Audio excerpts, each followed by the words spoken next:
एक मित्र ने प्रश्न पूछा है। वो कहती हैं कि मैं पढ़ाई कर रही हूँ और पढ़ाई करते हुए एक स्टूडेंट होकर मैं एक मॉन्क की तरह अपना जीवन जीना चाहती हूँ। कैसे मैं स्टूडेंट रहते हुए एक मॉन्क की तरह अपने रोजमर्रा का जीवन जीऊँ, इस तरह का प्रश्न पूछा है। मॉन्क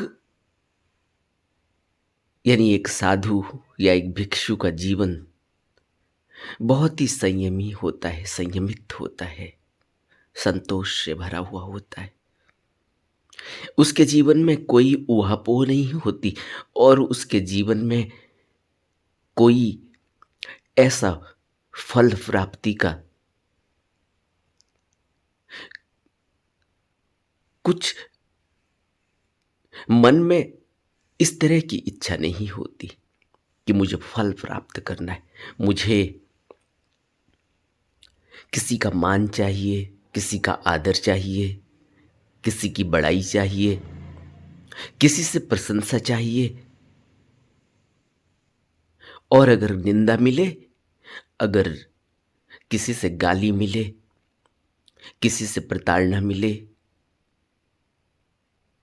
तो कोई दुख, कोई दर्द, क्योंकि वह बाहरी दुनिया से उसका कोई लेना देना नहीं होता। हम बाहरी दुनिया में उलझे हुए होते हैं। एक साधारण बात है यह कि जब हम घर से बाहर निकलते हैं, उससे पहले अपने पहनावे को, अपने चेहरे को, अपने पूरे गेटअप को अच्छी तरह से देख लेते हैं शीशे में। कई बार देखते हैं, बाल बने नहीं बने, इधर से उधर से, चेहरा कैसा दिख रहा है, इसमें क्या लगाया जा सकता है, आंखें कैसी दिख रही, कपड़े किस तरह के पहने हुए हैं, प्रेस है नहीं है, कहीं सिलवट पड़ रही है, कहीं कुछ। और जब बाहर निकलते हैं तो मन में यही बात घूमती रहती है कि कोई देख रहा होगा, कोई कुछ सोच रहा होगा, कोई कुछ कह रहा होगा, कोई कुछ मन ही मन में, कोई कुछ बोल न दे। इस तरह की बातें साधारणतया। और अगर हमने कुछ कुछ नया पहना हुआ है जो हमने इससे पहले नहीं पहना था, तो एक मन में एक बात घूम रही है लगातार कि अगर किसी ने देख लिया, अगर किसी ने कुछ कह दिया, पता नहीं अच्छा लग रहा होगा, नहीं लग रहा होगा, कोई कुछ कहेगा नहीं कहेगा। अब इंतजार में भी हैं कि कोई कुछ कहे कि आज तुम कुछ नया पहन के आए हो, अच्छा लग रहा है नहीं लग रहा है, कुछ बताए उस बारे में। और अगर कोई कुछ न बताए तब भी मन में यह रहता है कि कुछ बोला नहीं किसी ने, आज तो मैं नई स्वेटर पहन के गया था, आज मैं नया सूट पहन के गया था। इस तरह की बातें हमारे अंदर क्यों घूमती हैं? आज नया ड्यू लगाया है, नई सेंट लगाई है, किसी ने कुछ कहा नहीं, या किसी ने प्रेज कर दी तो मन में बहुत खुशी जगी है कि मैं भी कुछ सेलेक्ट कर सकता हूँ, मैं भी कुछ ऐसा खरीद सकता हूँ, ऐसा कुछ लगा सकता हूँ जिसको लोग पसंद कर रहे हैं। आज कुछ लोगों ने बात की है, अच्छा लगा, बताया। इस तरह की बातें, हमारा पूरा ध्यान बाहर किस तरह का क्या चल रहा है, क्या हमारे बारे में कहा जा रहा है, क्या हम किसी के और के बारे में सुन रहे हैं, समझ रहे हैं, कह रहे हैं, इन पर हमारा पूरा ध्यान टिका है। लेकिन भिक्षु का ध्यान इस तरह की किसी भी बकवास में नहीं है। भिक्षु को कोई लेना देना नहीं, कोई उससे क्या कहेगा क्या नहीं कहेगा। वो तो एक अलग ही दुनिया में, उसका होश जुड़ा हुआ है अपनी उस साधना से उसका होश निरंतर अपने मन को पकड़ रहा है कि मन में क्या उठ रहा है। उसका होश लगातार इस बात पर बना हुआ है कि साधना में किसी भी प्रकार की कोई गिरावट तो नहीं आ रही, कोई ऐसी बात तो नहीं है जो साधना में फ़र्क डाल रही है, साधना करने में उसको कोई परेशानी, कोई दिक्कत आ रही है। मन किस तरह से बिहेव कर रहा है, किस तरह से काम कर रहा है, रास्ते में चलते हुए मन में क्या उठ रहा है, वो वहाँ पकड़ता है। वह अपनी वेदनाओं को, अपनी संवेदनाओं को स्पर्श करते हुए ही पकड़ लेता है कि यह स्पर्श हुआ। स्पर्श होते ही मन में किस तरह की बातें उठी हैं, विचार उठे हैं, भावना उठी है, वो उसको पकड़ लेता है और उसका प्रहाण कर देता है। एक भिक्षु का जीवन तो बिल्कुल ही अलग है।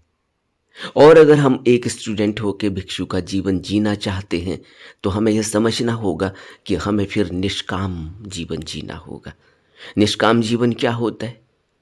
निष्काम जीवन का अर्थ है कि कर्म तो करना है लेकिन उसके प्रति कोई आसक्ति, उसके प्रति कोई फल की इच्छा नहीं। वो सब सेवा है। सेवा भाव से कोई भी कृत्य करना। और हम तो घर में भी सेवा भाव नहीं कर पाते। हमारी तो जिंदगी इतनी उलझी हुई है, हमारी तो जिंदगी इतना दुख से भरा हुआ है हमारा जीवन कि हम बाप घर में आता है तो उससे पहले ही माँ बच्चे की शिकायत लेके खड़ी है, और बाप घर में आता है तो बच्चा माँ की शिकायत लेके खड़ा है, आज माँ ने ऐसा कर दिया। ये बातें क्या बताती हैं? ये बातें यह बताती हैं कि कहीं न कहीं बदला लेने की भावना, कहीं न कहीं शिकायत, कहीं न कहीं दुख दूसरे को बताना है कि हम दुखी हैं। और बाप हमेशा ही बच्चों पर बातें करते रहता है कि इतना पढ़ाई में खर्चा हो रहा है इनकी, इतने पैसे वहां दे दिए, इतने पैसे वहां दे दिए। ये सब बातें क्या बताती हैं कि हम इतने बोझ के ऊपर दबे हुए हैं कि हम ये समझ ही नहीं पा रहे कि यह सब कुछ जो हमें मिला है यह अब हमारी एक सेवा है। यह सब हमारी अब एक रिस्पॉन्सिबिलिटी है, एक उत्तरदायित्व है जो अब हमने निभाना है। और ये ऐसा नहीं कि किसी ने ऊपर से पहाड़, ऊपर से आकाश से कोई फल की तरह कोई चीज़ टपका दी, हम पर बोझ डाल दिया, हम पर दबाव डाल दिया। यह सब कुछ हमारे ही कृत्यों का परिणाम है। यह हम भूल जाते हैं। क्या हमारे कृत्यों का परिणाम नहीं है कि बच्चे हमारे घर में आए? क्या हमारे कृत्यों का परिणाम हमारे विचार, हमारे भाव, हमारे मन में यह बात नहीं उठी थी कि हमारी पत्नी होनी चाहिए, हमारा पति होना चाहिए, हमारे बच्चे होने चाहिए? कहाँ से आ गए? किसी ने जबरदस्ती तो दिए नहीं है। लेकिन यह भाव हमेशा ही नकारात्मक बना ही रहता है कि मैं इनके लिए यह कर रहा हूँ, मैं उनके लिए यह कर रहा हूँ। पत्नी कहती है घर में कि मैं बच्चों के लिए यह कर रही हूँ, पति कहता है कि मैं तुम्हारे लिए बाहर जाके दिन रात मेहनत कर रहा हूँ। हमेशा ही अपनी शिकायत दूसरे पर, अपनी परेशानी, अपना दुख दूसरे पर फेंक देना है। और कोई इसके पीछे कारण क्या है? क्या कोई और इसका जिम्मेवार है? हम इस बात को नहीं समझते। इसलिए हमारा जीवन, पूरा जीवन, उसमें कहीं भी प्यार है ही नहीं। हमारे पूरे जीवन में कहीं कोई सेवा भाव है ही नहीं। हम निष्काम कुछ भी नहीं करते। जरा गहरे में विचार करके देखना होगा इन बातों को। गहरे में विचार करेंगे तो समझ में आएगा कि बात तो सही है। अगर हम एक भिक्षु का जीवन जीना चाहते हैं तो हमें सबसे पहले यह बात अपने अंदर बैठा लेनी होगी कि हम जब इस दुनिया में अब कदम रख चुके हैं, इस दुनिया में जब हम विचरण कर रहे हैं, तो हमारा जीवन अब सिर्फ साधना, सिर्फ अपने आप को ठीक करना है। अपने आप को एक ऐसे मुकाम पर लाकर खड़ा करना है जहां से हम उस सतमार्ग की तरफ बढ़ सकें, अपने कदम रख सकें। हम अभी सतमार्ग पर चलने की बात तो करते हैं, उपदेश भी सुनते हैं, ध्यान भी करते हैं, लेकिन हमारे जीवन में कहीं भी उस सतमार्ग पर चलने के लिए कोई प्रेरणा दिखती नहीं। हमारा जो जीवन है, हमारा जो काम करने का तरीका है, सोचने का तरीका है, उसमें अभी भी दुनिया भरी पड़ी है। और बुद्ध आर्य अष्टांगिक मार्ग में जिसको मध्य मार्ग कहते हैं, मध्य मार्ग का क्या अर्थ है? मध्य मार्ग का अर्थ है संसार में रहते हुए, घर परिवार में रहते हुए, समाज में रहते हुए ऐसा जीवन जीना कि वह एक मॉन्क की तरह, एक भिक्षु की तरह भी हो, और एक घर परिवार में जो भी उत्तरदायित्व निभाने के लिए हमें मिला हुआ है, उन उत्तरदायित्वों का निर्वाह भी हम कर सकें और हमारे अंदर सेवा भाव भी बना रहे। निष्काम कृत्य करने को बुद्ध ने आर्य अष्टांगिक मार्ग में एक मध्य मार्ग जिसको कहते हैं वो दिया, जिसमें बुद्ध ने कहा कि इन 8 तरीकों से हमें अपने जीवन को जीना होगा। सोचो हम कहाँ हैं? आर्य अष्टांगिक मार्ग को हमने कई बार पढ़ लिया है, कई बार आर्य अष्टांगिक मार्ग के बारे में हमने उपदेश भी सुन लिए, लेकिन आर्य अष्टांगिक मार्ग को हम अपने जीवन में उतार नहीं पाए। एक भिक्षु की तरह जीवन जीना है, एक मॉन्क की तरह जीवन जीना है, तो अपने जीवन में सबसे पहले सम्यक वाक को देखो। कितना बोलते हैं हम, क्या बोलते हैं हम, क्या वो बोलने में सिर्फ बोलना ही नहीं है, उसमें सोचना भी है। हम क्या सोचते हैं अपने लिए, अपने ऊपर हमारा कितना ध्यान है, सेल्फ, अपने स्वार्थ पर हमारा कितना ध्यान है, परमार्थ पर हमारा कितना ध्यान है, सेवा पर हमारा कितना ध्यान है। तो हम पाएंगे कि हम सिर्फ दुखी हैं और अपने दुख को ही दूसरे को फेंक रहे हैं।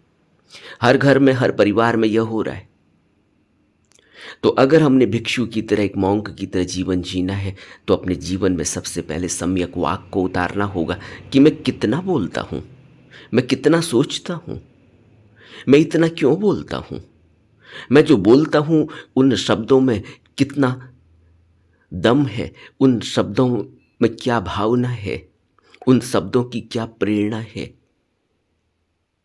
मैं जो बोलता हूँ वह सत्य है, असत्य है।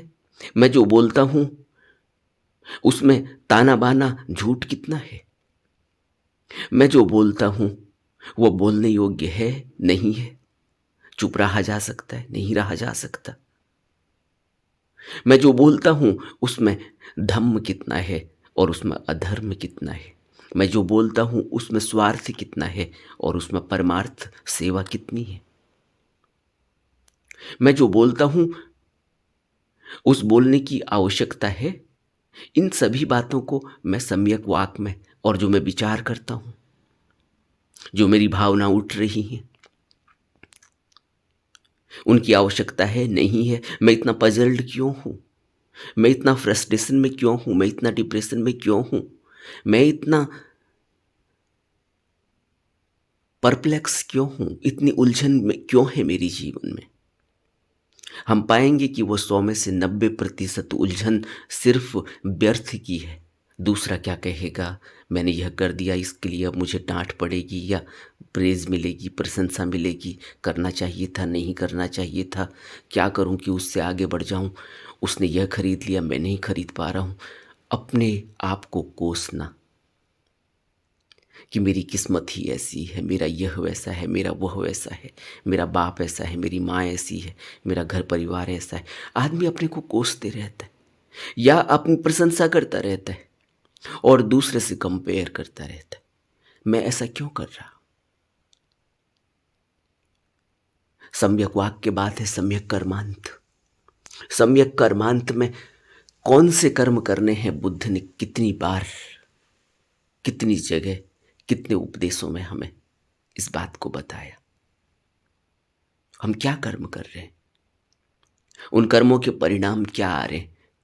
अगर हम कर्म निष्काम करें, अगर हम कर्म सिर्फ सेवा को सबसे सर्वोपरि रखकर करें, तो क्या आप सोचते हैं कि कर्म करने के बाद हमें कोई दुख होगा? जब कर्म सिर्फ सेवा के लिए ही किया गया हो, तो फिर दुख कहां से होगा? और उसके बाद है सम्यक आजीविका। जो कुछ भी हम कमा रहे हैं, वो हमारे कमाने का तरीका क्या है और हमारा खर्च करने का तरीका क्या है। हम दूसरे को कितनी सेवा दे पा रहे हैं, कितनी उसकी मदद कर पा रहे हैं, यह सब सम्यक आजीविका में आ जाता है। उसके बाद सम्यक व्यायाम। सम्यक व्यायाम में सब आ जाता है कि कौन से कुशल कर्म, कौन से अकुशल कर्म, क्या मन में विचार उठ रहे हैं, क्या उठने चाहिए, क्या नहीं उठने चाहिए। और जो मैं साधना कर रहा हूँ, अभ्यास कर रहा हूँ, वो अभ्यास कितना कर रहा हूँ, उस अभ्यास के दौरान में मुझे क्या परेशानी आ रही है, वो अभ्यास मेरे जीवन को बदल रहा है, नहीं बदल रहा है। वो अभ्यास में किसी के किसी गुरु के अंडर में कर रहा हूँ, किसी गुरु को मैंने सर्वोपरि रखा है, उस गुरु के बताए हुए निर्देशों पर मैं चल रहा हूँ। कर्म किस तरह से हो रहे हैं, कुशल हो रहे हैं, अकुशल हो रहे हैं, मन किस तरह से बिहेव कर रहा है, सब सम्यक व्यायाम में आ जाता है। यही तो अभ्यास है पूरे दिन का, पूरे जीवन भर का, कि मन क्या कर रहा है, मैं क्या कर रहा हूं। और मेरा जो उद्देश्य है करने का, मेरा जो एकमात्र मकसद है साधना का, वो फलित हो रहा है, नहीं हो रहा है, मैं उसमें वक्त दे रहा हूँ, नहीं दे रहा हूँ, मैं अपने 24 घंटों को किस तरह से इस्तेमाल कर रहा हूँ, अपने जीवन के पल पल को, क्षण क्षण को कैसे लगा रहा हूँ, यह सब सम्यक व्यायाम का एक हिस्सा है। उसके बाद है सम्यक स्मृति। मेरा होश कितना है, मेरा होश क्यों नहीं जग रहा है, मैं होश में हूँ, बेहोश हूँ, जो कृत्य करता हूँ, जो बोलता हूँ, जो खाता हूँ, पीता हूँ, सोता हूँ, उठता हूँ, इसमें मेरी स्मृति कितनी बनी हुई है, मेरा होश कितना है। और सम्यक समाधि, मैं समाधिस्थ कितना होता हूँ, कितनी स्थिरता है मेरे जीवन में, उस स्थिरता के लिए मेरा प्रयास क्या है। और सम्यक दृष्टि, सम्यक संकल्प, ये प्रज्ञा के भाग हैं। मेरे अंदर कितनी सम्यक स्मृति, कितनी सम्यक दृष्टि है, मैं चीज़ों को कैसे देखता हूँ, अपने नज़रिए से देखता हूँ, सबके नज़रिए से देखता हूँ, कुदरत के नज़रिए से देखता हूँ, या सिर्फ अपने स्वार्थ से देखता हूँ। मैं कैसे देख रहा हूँ, अपने फायदे के लिए देख रहा हूँ, मैं कैसे देख रहा हूँ, सम्यक दृष्टि क्या है। बुद्ध के पास सम्यक दृष्टि थी। बुद्ध ने पहली बार किसी मृतक को देखा था और जीवन बदल गया। बुद्ध ने पहली बार किसी बीमार को देखा था, बुद्ध का जीवन बदल गया। बुद्ध ने पहली बार किसी बूढ़े को देखा था। और हमें कुछ नहीं दिखाई देता, हम खुली आंख से ही कुछ नहीं देख पाते, बंद आंख से तो हम क्या देखेंगे। हम रोशनी में ही नहीं देख पाते, सूरज की रोशनी में, तो हम अंधेरे में क्या देखेंगे।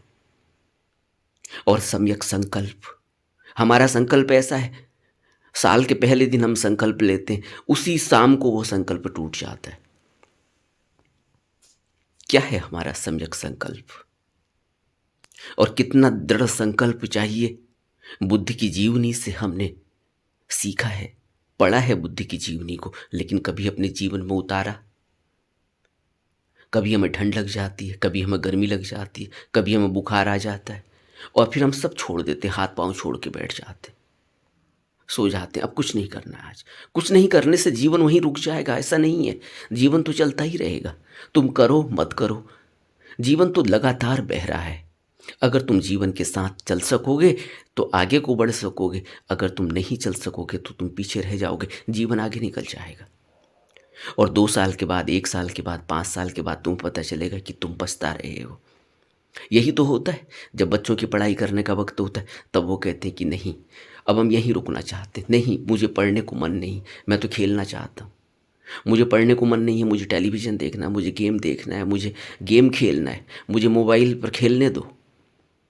लेकिन माँ बाप क्या करते हैं? क्या खेलने देते हैं मोबाइल में? माँ बाप कहते हैं कि नहीं बेटा, खेलने का अपना वक्त है, पढ़ने का अपना वक्त है, क्योंकि यही वक्त आगे भागा जा रहा है। अगर अभी पढ़ाई नहीं की तो फिर अगली क्लास में कैसे जाओगे? जब अगली क्लास में जाओगे तभी संभावना है कि और अगली क्लास में जाओगे। जब 10th होगा, 12th होगा, तभी कॉलेज में जा सकते हो, तभी बीए की डिग्री मिलेगी।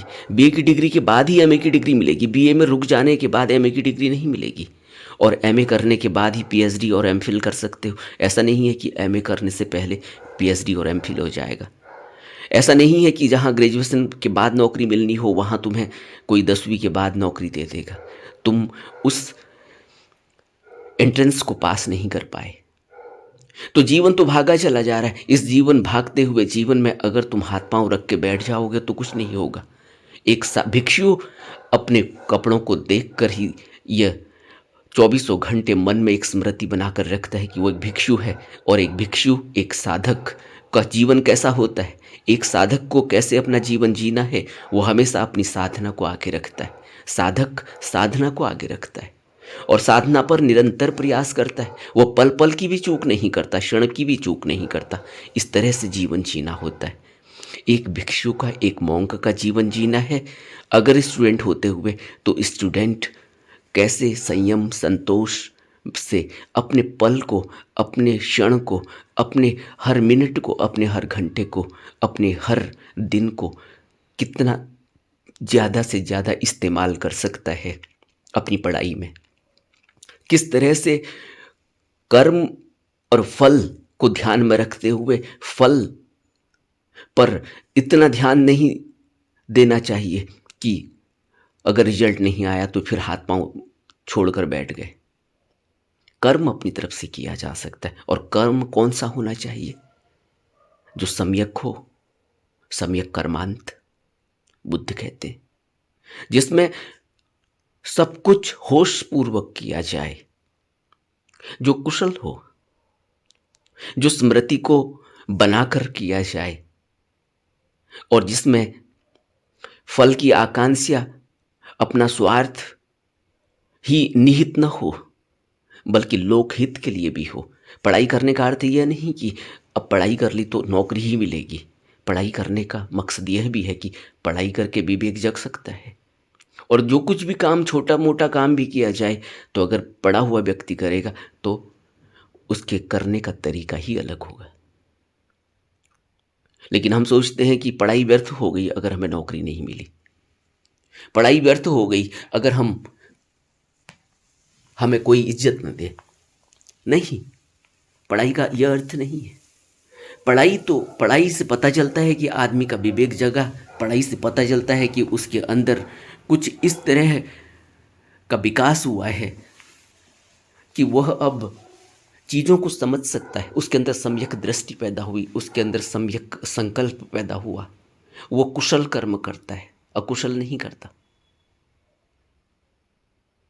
ये सब बातें एक स्टूडेंट को भिक्षु की तरह जीवन अगर जीना हो तो अनुशासन। एक भिक्षु का अनुशासन क्या होता है?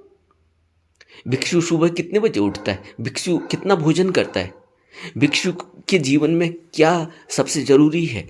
भिक्षु की कितनी चाहत होती है? तुम एक भिक्षु का जीवन जीना चाहते हो, एक मॉन्क का जीवन जीना चाहते हो तो सोचो तो मॉन्क की क्या चाहत होती है। मॉन्क को क्या चाहिए? वो कितना एकत्रित करता है, कितना इकट्ठा करके रखता है। और तुमने कितना इकट्ठा करके किया रखा हुआ है?